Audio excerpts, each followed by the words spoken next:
This is the second video that I have recorded in one night, but I ain't too worried about it because I'm having fun with this one, and at the same time, I had a blast doing a Rate the Super for Injustice 1 with Rose and Fish from when we were making a video for the Buddies React channel, because last year we did the same thing for Soul Calibur 6, except the only difference was that in 6, I had no DLC characters, but for Injustice, I have the Ultimate Edition on my PC.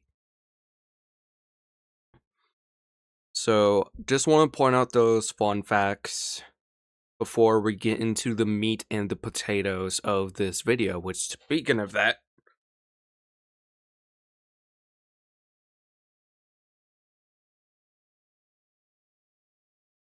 this Shao Kahn helmet is a new addition to my collections of displays, which I ain't gonna lie, I love this Shao Kahn helmet. It is badass. And Mortal Kombat 2, if you're a fighting game fan, I'm sure that you'll love the movie. And if you know the lore of Mortal Kombat, then it's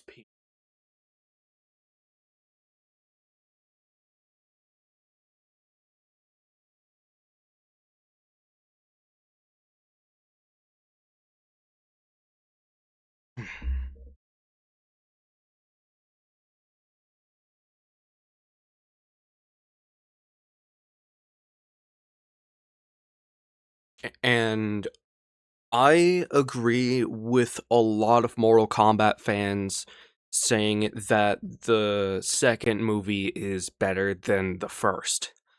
And the thing that I appreciate is that in the intro of the movie, we get to see Jared fight Shao Kahn, which I ain't gonna lie, it was a really good fight that sets up the tone for the movie. And to be 100% honest, when it comes to Katana and Jade, I did not like Jade's design because the fact that she was bald, it ain't for me. It looks better with the mask, I will admit that. And yes, they do have masks, but my criticism is that we don't see them with the mask throughout the rest of the movie. But I'm willing to forgive that for Katana. And as for the rest of the movie, it picks up right where it left off. And a lot of people weren't sure how to feel about Carl Urban as Johnny Cage, which I ain't gonna lie, he killed it as Johnny Cage, which, of course, given his struggles, he was washed up, trying to look for a new purpose. Which I love that for Johnny Cage as a character in the movie because that was good storytelling for his character development.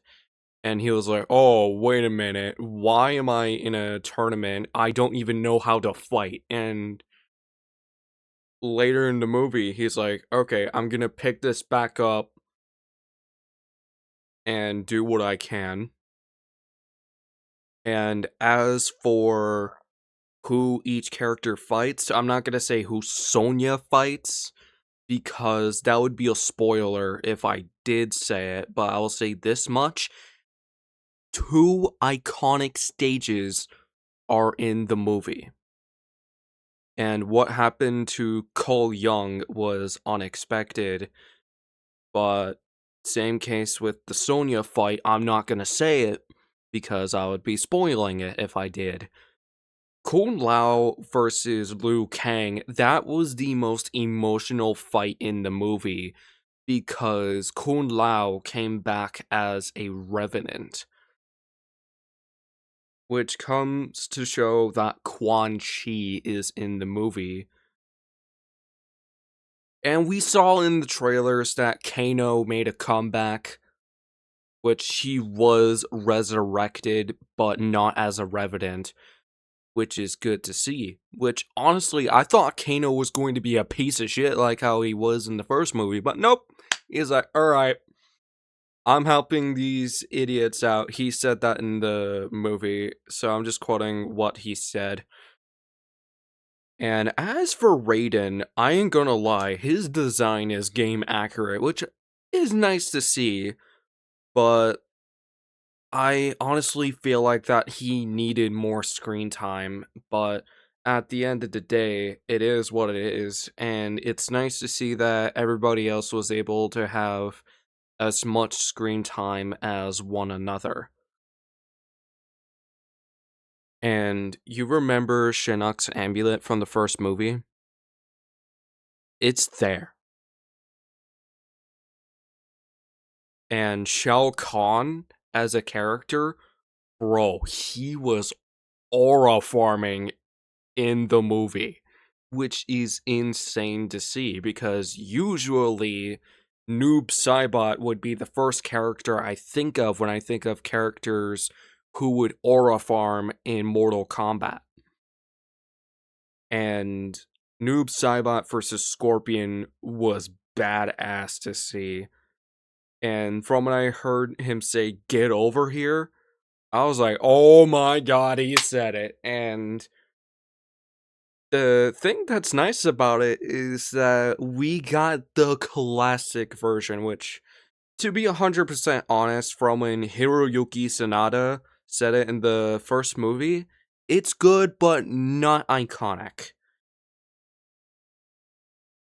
And as for how I feel about the rest of the fights, Jax was kicking ass in the first fight that he was in, which I'm not gonna say who he was up against, but Shao Kahn was being a menace in the movie. And the fact that Netherrealm looks peaceful at first and then we see its true colors, that I think is a really neat addition.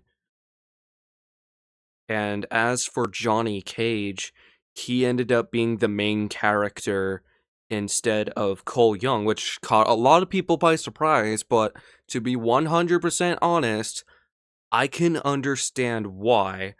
And based on the cliffhanger that we've seen in the end, I think that Shinnok is going to be the next villain in Mortal Kombat 3. And then that would be the end of the Mortal Kombat cinematic universe. Which, again, I'm just making a prediction.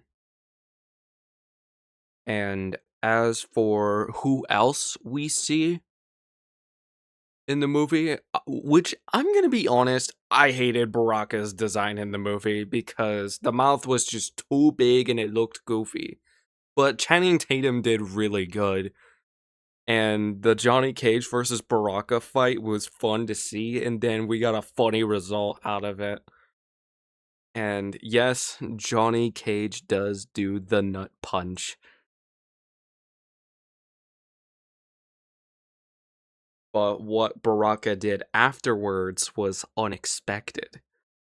Because usually he would be like, yeah, I'm just gonna be against you for this. But instead, the unexpected happened. I'm not gonna say what happened because I would be spoiling it if I did, which I will admit, it's hard to talk about this movie without talking about spoilers, which I'm doing my best for, as you can tell. And as for mid credits or post credit scenes, there is none of them. And I have a good feeling that the next movie is going to be 2030, given the fact that, wait, no, 2031 makes sense, given the fact that the first film came out 5 years ago. And if we think about it,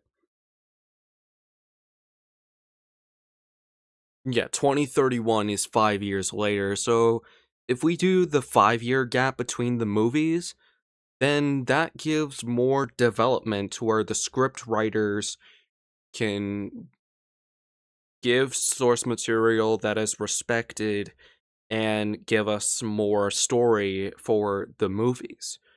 Which the first, which what was unexpected for the first one from when I first watched it was that Cole Young is the descendant of Hanzo Hasashi, aka Scorpion.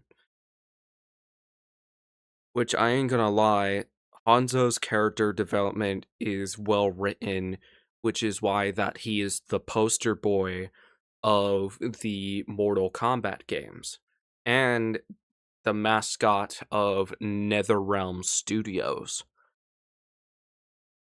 And one more thing I do want to say about the movie, there were a lot there was a good amount of people in the theater. It wasn't crazy packed, but it was nice to see that there were other Mortal Kombat fans who enjoyed it alongside with us. And my original score was that I gave it an 11 out of 10,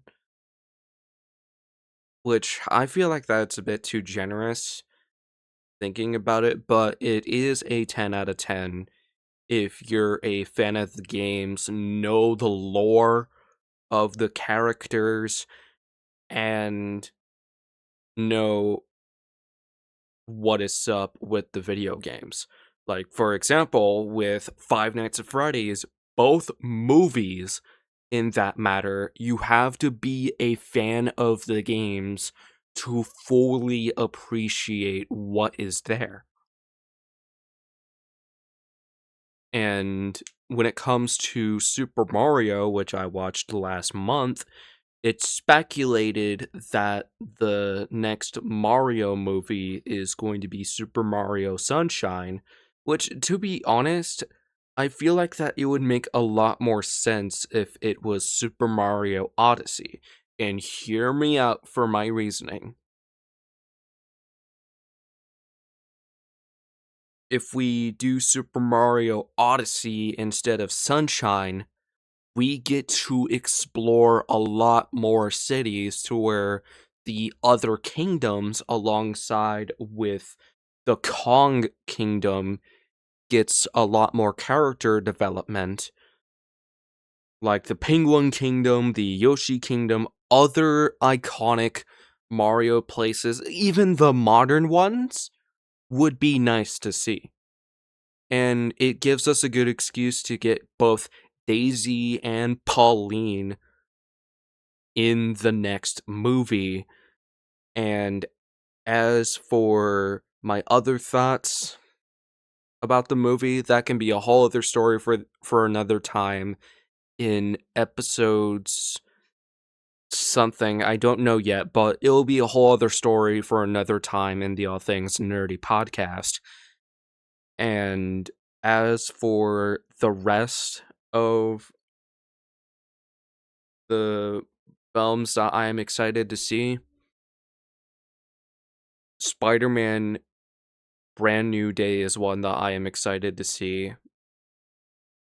And as for Mortal Kombat 2, it is so far the best video game adaptation of 2026, in my opinion, when it comes to the mature rated stuff.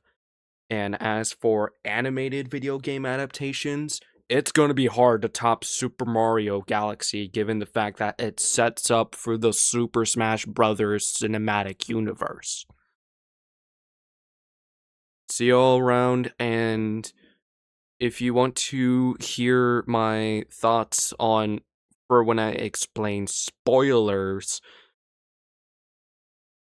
I will give a spoiler warning in episode 33 of the All Things Nerdy podcast, which is going to be recorded later today because it's 1 a.m.